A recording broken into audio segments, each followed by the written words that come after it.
How do you know what you're doing? Oh, okay, we're recording. Here we go. All right. Awesome. Hi, everyone. Hi, AMC. This is Jenny, and we're going to do our interview this month with Beth Nixon.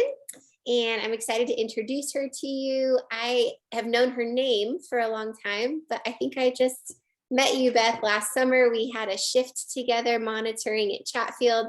And I just thought you were so interesting, had such an interesting story, how you got into triathlon. And I just enjoyed chatting with you. And I thought you'd be a fun person to interview for the club. So thanks for doing this with me tonight.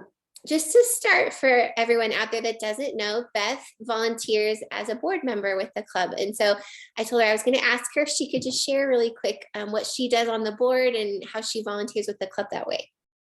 Sure. So I act as the treasurer. This is my second year doing that role. And so basically, as you can imagine, is anything to do with money. So as we get checks from our club sponsors, I cash those. I track all of our income from memberships that come in and reimburse everybody for any expenses that go along with the club, like snacks or when we do the club barbecue or other events, making sure that we have a budget for the year so that we are planning ahead for all of our expenses and we have enough money to cover those things to do fun stuff for the club. And so, yeah, pretty much what you would expect. Awesome. Well, thank you for doing that. That's a less visible role, but so important. And I know I really appreciate you. Jeff really appreciates you. So cool.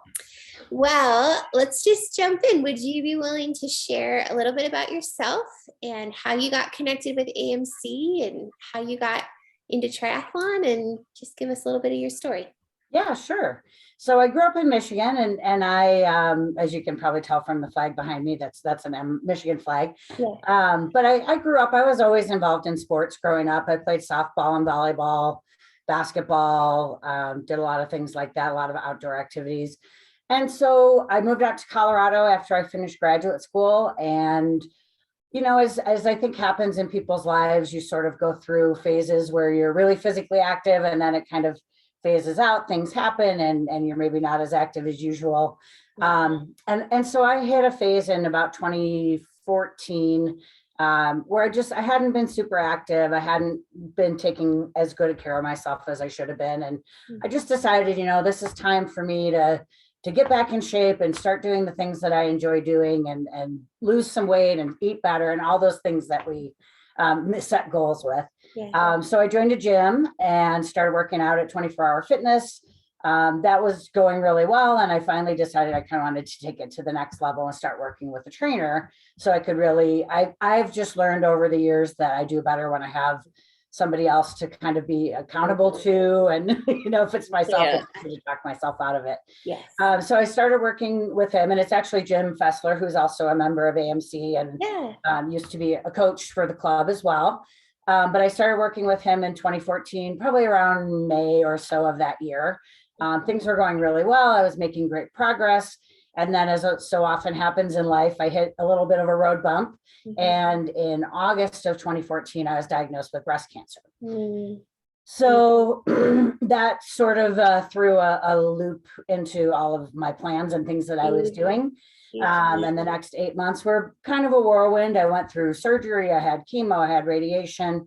And I actually continued to work out through that whole period. And I have to say, in retrospect, I think it was probably one of the things that really kept me going during that time. And as frustrating as it sometimes was when I didn't have the strength to do things that I could do before, which was frustrating. It was also humbling. Yeah. And it was kind of one of the things in life that made me feel like I was doing something normal that normal people do. Yeah. Well, and the rest of my life was not very normal at all. So I think that really helped me. It helped me recover from my treatments better. I just really owe a lot to that time period and being able to continue to work with my trainer through that treatment. Wow. So how I got into triathlon is, as I sort of was finishing up my treatments, Jim recommended to me, he goes, "Oh, there's this bike race over at Cherry Creek. You might consider trying that." And I'm like, well, I don't own a bike. So, well, they have bike shops, right? So I went out and I bought a bike. And then I did a little bit of riding. And so I finally said, okay. And I signed up for the 10-mile race. Yeah. He said, well, you ought to sign up for the 25-mile race. I'm like, well, I've never ridden 25 miles, but okay, why not? Oh, dang those coaches. I've had I know, similar right? things where they were like, what am I doing? And I've always been kind of a competitive person. My family is a competitive family. So it's kind of always in there of like, I like those things where I'm competing. So I signed up for the race and I rode the whole thing in the toe cages. I didn't even have clip-in pedals at that point. Oh, yeah. And I ended up winning my age group. Now, Wow. to be fair, it was not the most competitive bike race in the world. No, that's but so it was cool. enough. It was enough to get me hooked. And I was like, I Wow. am all in. This is so much fun. Wow. So when he brought up triathlon, I was like, yeah, I Yeah. don't know. Like I remember watching Ironman coverage on TV and thinking, these people are crazy. Like who does that? Your body's not supposed to do that. So I had never pictured myself doing that. It was something I never imagined, but it was one of those things that was enough to kind of pique my interest and think, well, if he thinks I can do it, maybe I can do it. So that was enough. And I signed up for my first try. Oh, I love it. I didn't know that about you winning your age group in your first bike race. That would hook anyone. That had to have been such a cool experience. It was awesome. I love it. So tell us about, what was your first triathlon race? Which one was it? And what was that day like for you? So it was the My Way or the Tri-Way. It was the last year that they did that out at Aurora Res. And it was August, I think, of 2015. So I was actually just finishing my last chemo treatment. And I was like, okay, so I was nervous, and I will apologize publicly to Jim for the 50,000 texts I sent him that week of race day of like, what do I do at transition? And where do I put my shoes? And where do I put my this? And so I was really nervous about just kind of every aspect of it because I didn't know what to expect. And what was cool about that race, if people aren't familiar with it, is you got to choose what order you did the race in. So I have never been a runner. I don't like running at all. So I did the swim first, and then I did the run, and then I saved the bike for last because that was kind of my favorite thing to do. Okay. So the swim, it actually went fairly well. I had a bunch of people from my team at work that came to cheer me on, and some of my friends that came to cheer me on, which really helped the nerve level a little bit. But I just remember looking out at the water and seeing the course spread out there. And I'd really only swam at the swim beach at Aurora Reservoir. So I looked at it, I was like, that's really far. Like I was kind of freaked out by it. And so when you have to kind of run down the beach to get into the water, and you hit the water, and it was really cold that day. And I kind of lost my breath a little bit, and I never really got it back. I was panicking a little. So I basically swam side stroke for the entire race, but I finished. The run was okay. I mean, I walked a lot of it, but that's kind of my MO. I walk more than I run, but I do a little bit of running here and there. And the bike was fun. It was just really exhilarating. And of course, now I look back and I'm like, oh, my times were horrible. But I didn't win a medal that day. I didn't get anything that day, but it was enough to be like, I want to do better. I want to do this again. This is really fun. And just the whole atmosphere was great. So Oh, I love it. That's awesome. I was curious about this swim. I know that's a big block, or it's anxiety provoking for so many triathletes. Had you done some open water swimming or swims in a group before, or was that your first time being in kind of a pack in the water? That was definitely my first time being in a pack. I mean, growing up in Michigan, I swam in lakes all the time, but it wasn't that kind of swimming. It was, you jump off the boat and you're treading water and you're goofing around in the water. But I think I had the benefit of, I know a lot of people kind of freak out because they can't see the bottom or because it's murky. And at least I didn't have that issue. And my brothers were both swimmers. And so, I spent a lot of time in the water, but I was not a competitive swimmer by any means and had never done any kind of open water swim like that before. So that's kind of similar to me too. I'll never forget my first open water swim in a group of people. And I definitely, I can relate to some of that experience. Of course, now it's my favorite part of the whole race. But. It's mine too. I'm one of the weird ones where I'm like, I could skip the running. I like to swim and I like to ride, which I think we have in common. I remember us talking about that.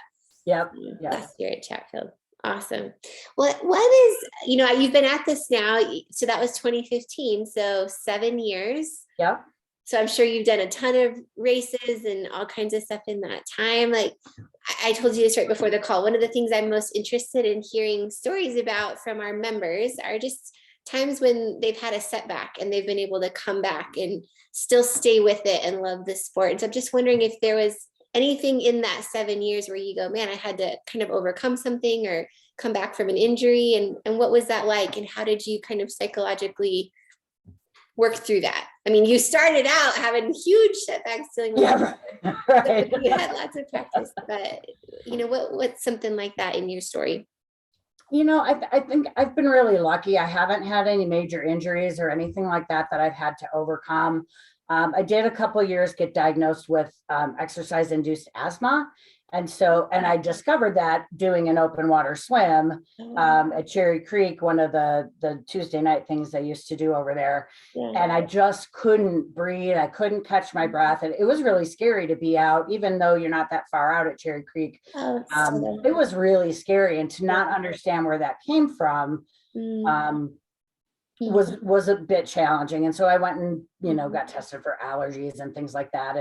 And they determined that it was asthma. So, it was one of those things that I had one race. I did Harvest Moon. I think it was that same year. And I had to get pulled from the water because I had kind of a breathing attack. And I knew I couldn't continue. Yeah. It was tough. But what's nice about that is it was one of the without limits races. And so I said, can I just go ride my bike anyways? And he let me go ride. And so that helped a little bit just in sort of recovering from that. But, I've, like I said, I've been really lucky. And I think the most, and I don't know if this answers a future question, but I think the biggest barrier that I find I have is my own brain. Totally. Is kind of getting too much in my head about stuff and forgetting to just relax and enjoy the experience. I mean, I'll be honest, I'm not in it to win it. Do I love it when I podium? Yes, I do. But that's not the main reason that I do tries anymore. And so I think sometimes I get so wrapped up in, well, can I beat last year's time? And can I do this? I get so competitive with myself that I'm like, this is kind of not fun anymore. So remember why you do it, and just try to, make those connections with people. And that's really what it's all about. And I love, like when I'm at a race and there's a newbie near me or something, and I can try to help them. And you can kind of tell when the people are nervous. And I love being able to give back to people that are new to try and just try to be able to help them find the joy in it. Would you say that is why you do it? Kind of your why is making those connections with people? Yeah. And I think some of it also is to push myself, because it is quite honestly hard to maintain like a workout routine if you don't have like an end game in sight. Yes. And so for me, it is about pushing myself and competing. I never thought I would do a half an Ironman. And I've done 3 now. So I know that's not a lot for some people that are probably watching this, but for someone that never pictured themselves doing anything like this, that's just part of the draw is like, what can I do next? Oh yeah. Well, I mean, I've done sprints in Olympics and I have not done a half, and I don't really want to do a half. I think it's so hard. So I am, we have people in the club we have all levels of what we think is fun. Levels of crazy, but I think it's, the halves, all of it, I just think they're remarkable. So I give you a ton of credit for doing 3. I think that's really awesome. Kind of similar to that, you kind of touched on it. Like, what would you say is just the biggest way you've grown as a person through your journey with triathlon, or something you've discovered about yourself through all these experiences? I think I found triathlon, the community of triathlon, to be just so wonderful in terms of people being welcoming and not judgmental. Yes. And particularly, I think it goes across genders, but I find women in triathlon to sort of be their own tribe. And I'm constantly inspired by people I see get out there and just go to work and do it. And it's just people overcome. I mean, I mean, I did what I did because that was what worked for me, but I see so many people that have overcome so many things and are just not afraid to lay it all out there. And it's inspiring. It is. That gives me goosebumps. I completely agree. I love that. Yeah. Well, what's coming up for you in 2022? Do you have any races or goals or things you're looking forward to? Yeah, it's really interesting because usually by this time of year I would have my entire season planned out. Um, and I have found over the last several years, it's not unusual for me to have a year where I do 6 to 8 races in a summer. And I realized I don't have to do that many races. And so I think this year I'm kind of resetting this year and just thinking like, what are some things that I want to accomplish? I'm not signing up for every race, and I'm thinking maybe I'll only do a couple of races this year, and maybe I'll just kind of set some goals. I signed up for the half in Oregon in July with the big group of people. Yeah, we have a huge group going to Oregon. That's going to be really cool. Awesome. That'll be a blast. That was one I was definitely peer pressured into. I wasn't going to do a half this year, and then everyone signed up, and I was like, I can't miss this. It's going to be fun. Oh, that's great. So I'm doing that, and I'm doing Lake to Lake. I love Lake to Lake. I'm thinking next year, probably next year. I like you are like, I don't know if I ever want to do a half. I'm pretty sure I never want to do a full because I don't want to walk a marathon. But there is a race in Michigan that does a full distance, but it's an aqua bike. So it's just the swim and the bike. And I'm thinking that's probably as close as I'm going to get to a full Ironman. So I'm thinking of maybe training for that next year. So this year might just be kind of a reset year for me. Okay, interesting. Boy, that piques my interest a little bit too. Even that I'm like, oh, it sounds hard enough just doing the swim and the bike. Yeah, I've done them as separate events. Like I can swim a 2.4, I can do it right, but even putting this together, that sounds like that'd be a lot of fun. I remember last summer you said you still enjoy going out to Michigan. You like racing in Michigan. I've never been there. I think it looks really, really pretty out there. It's awesome.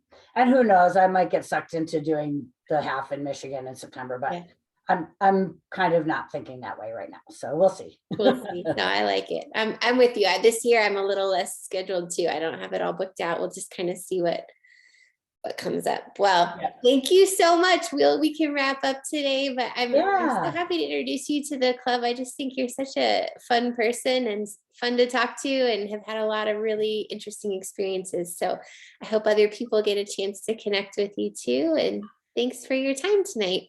Thank you so much. I appreciate it. Cool. We'll talk later. Bye, Beth. Thanks. Bye.